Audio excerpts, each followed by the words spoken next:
Oh my God. Hi guys, Shelli, Pelly, Annie Parker Confidential. Okay, please forgive the disheveled look. I no joke, literally just walked in from the gym. So I'm in the gym and I'm listening to these. Okay, I was eavesdropping. There were these two women next to me and they had both apparently just gone vegan, and they were excitedly sharing all of these great, amazing vegan foods that they'd found. And one woman's talking about, oh my God, have you tried these XYZ cookies? They're so good. And the other one was like, no, have you tried this vegan cake? Oh my God, they're so good. And I'm thinking, okay, I'm not gonna butt in because I'm not that person. Like, unless you ask me or if I'm on camera, I am not telling anybody what to do.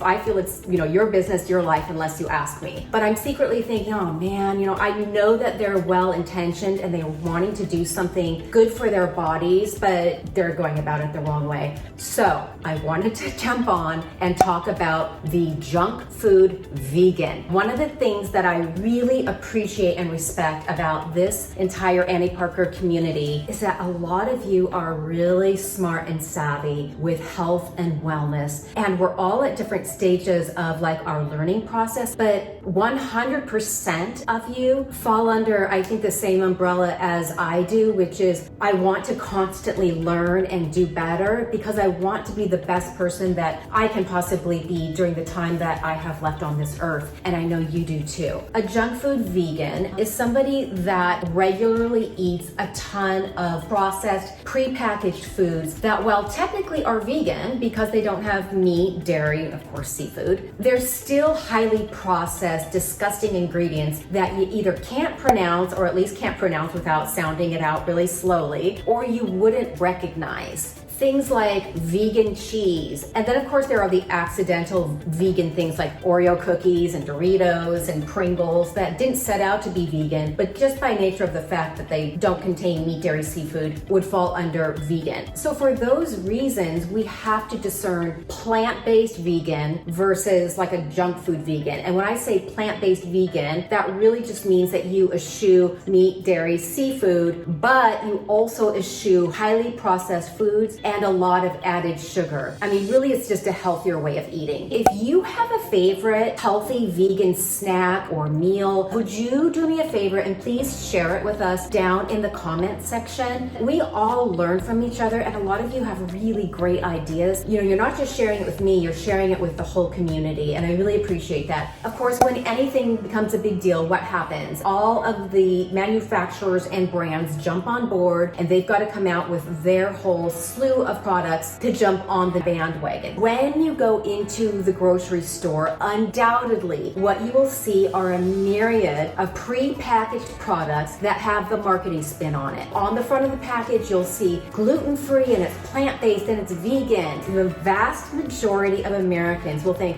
well, that's healthy, and stick it in their cart before reading the ingredients. And therein lies the biggest mistake that you will ever make when choosing your food, is believing the front of the package without flipping it around and reading the ingredients. 9 times out of 10, when something is prepackaged, it's going to be a highly processed food, and you're going to be surprised at all the crap that they put in it. So before you put anything in your grocery cart, flip it around and look at the ingredients. If you don't know what most of them are, if it looks like it's this long, my advice is to put it back on the shelf. It's not good for you. When the Pelly household went vegan about 18 months ago, and if you didn't see my most recent video, I have incorporated seafood back into my diet about 4 times a week, and you can take a look at the why I did that. But when we went vegan, my husband was really excited because he found all of these great vegan meats, and they're actually really good, he says.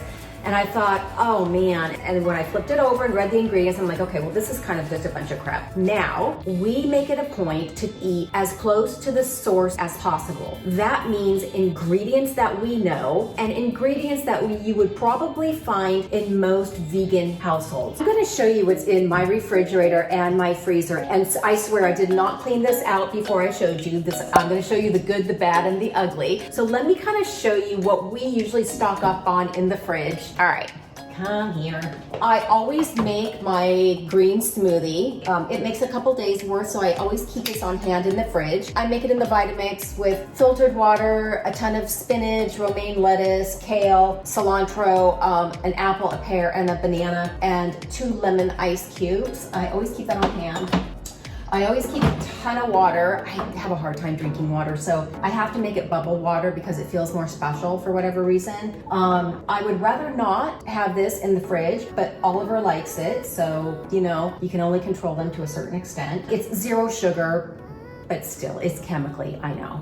The other thing that I love, and I have it in a pinch because it's so easy, and you would be surprised, it's very filling, are the Brussels sprouts. I'll bet a lot of you have done this before. These are pre-cut in half, seasoned with some pepper. Very filling, a ton of fiber. I heat the oven to 400, spray a little coconut oil on these, a little salt and pepper, bake them for about 20 minutes at 400, and they're delicious. So I always keep a couple packages of these on hand, and then we always, okay, Oliver always over orders almond milk. There's 2 of us in the household and we've got 9 of these, and he orders it every single week. He eats a lot. Like our grocery bill, I don't know about you guys, but our grocery bill is probably $2,000 a month. I'm not kidding you. And it is not me, it's him. But he's like 6'3", 220, so he's gonna eat a little more. If you like almond milk, we always keep this on hand, and I make it with my protein shakes, and he has it with a chia seed pudding. We like this particular brand. It's Blue Diamond. A lot of almond milks and oat milks or whatever nut milk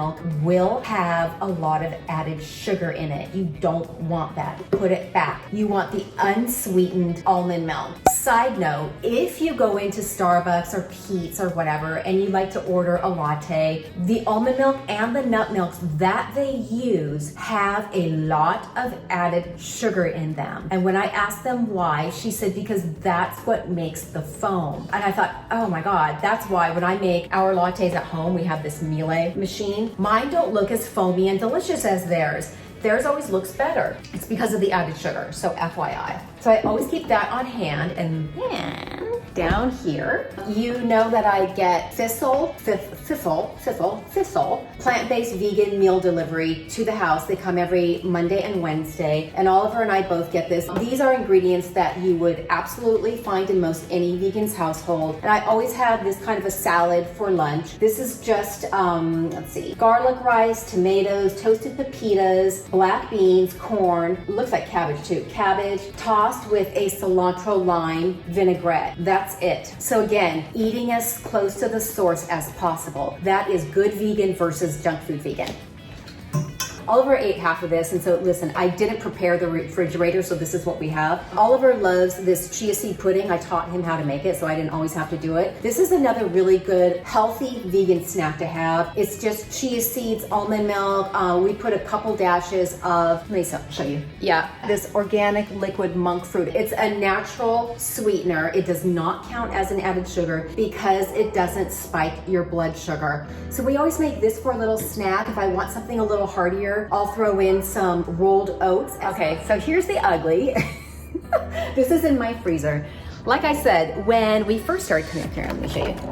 These are some of the fake meats that I'm talking about that Oliver was really excited about. But being the skeptical person that I am, I thought, that doesn't look good.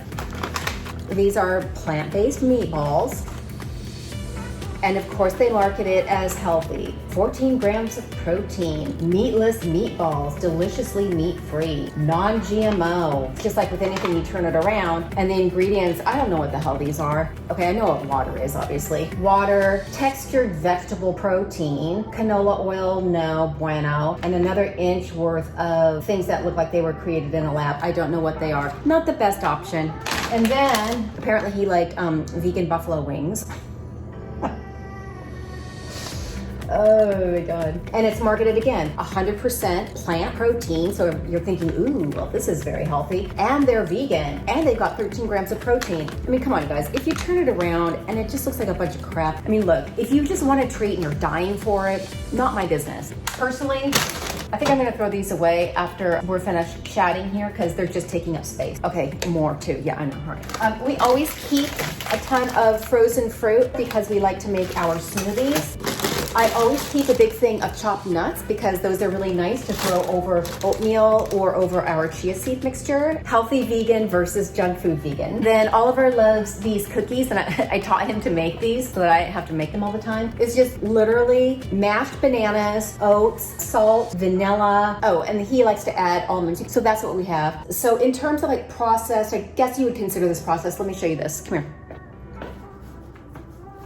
Yeah, I mean, I guess this would be considered processed. This is just the plant-based protein powder that I personally eat myself. It's the TB12. It's Tom Brady's brand. I use this in my protein shakes. This has about 25 grams of protein. I make it with almond milk, a banana, a little almond butter. I'll usually have this once a day, not every day, but if I'm in the mood for it. The other thing that I do really, really like is this cachava. I know I've mentioned it before, and I know a lot of you love it. Cachava is mainly like a meal replacement, but I would call it more a light meal replacement. I usually eat my heavier meal in the middle of the day just because that's when I'm hungry. I honestly don't think it makes a difference one way or another. By dinner times, I'm not that hungry, but I'm smart enough now to know that I should eat a little something because I know myself. I will end up getting hungry a little later, and then I'll start munching on things that I shouldn't. So on those times, I'll have this cachava meal replacement.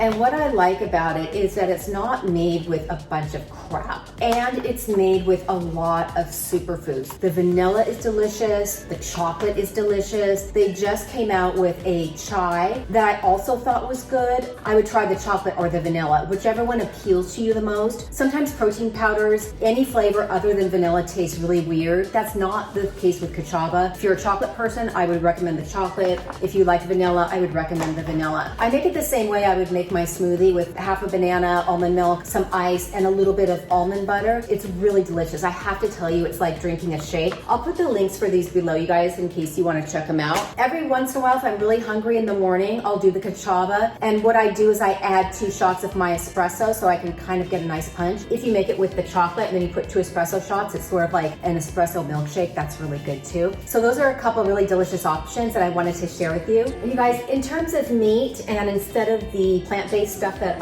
Oliver really liked in the beginning, I actually made for him one time. It was a spaghetti bolognese, and I'm not Italian, but I wanted to make a bolognese sauce. And instead of the ground beef, I used chopped up portobellos, which many of you have probably done. I like portobellos because they have a very hearty, meaty consistency, and forward with the Parmesan cheese. You guys, vegan Parmesan is the easiest thing to make. You guys, there are a ton of vegan Parmesan recipes online. The one that I particularly like, it's super easy. You just make it in your Vitamix or your blender. You just throw in cashews, garlic powder, a little salt, nutritional yeast, give it a whir, and that's it. So I like to make a bunch of it at a time because it keeps really well in the freezer. Healthy, it's truly vegan, it isn't junk food, and it feels satiating, like you're not suffering. My point is, there are a lot of easy options. I understand that every once in a while in a pinch, or sometimes you just freaking feel like some vegan cookies from the store. I get it, and honestly, I do it too. But as I always say, knowledge is power. And so if I'm really in the mood for some grain-free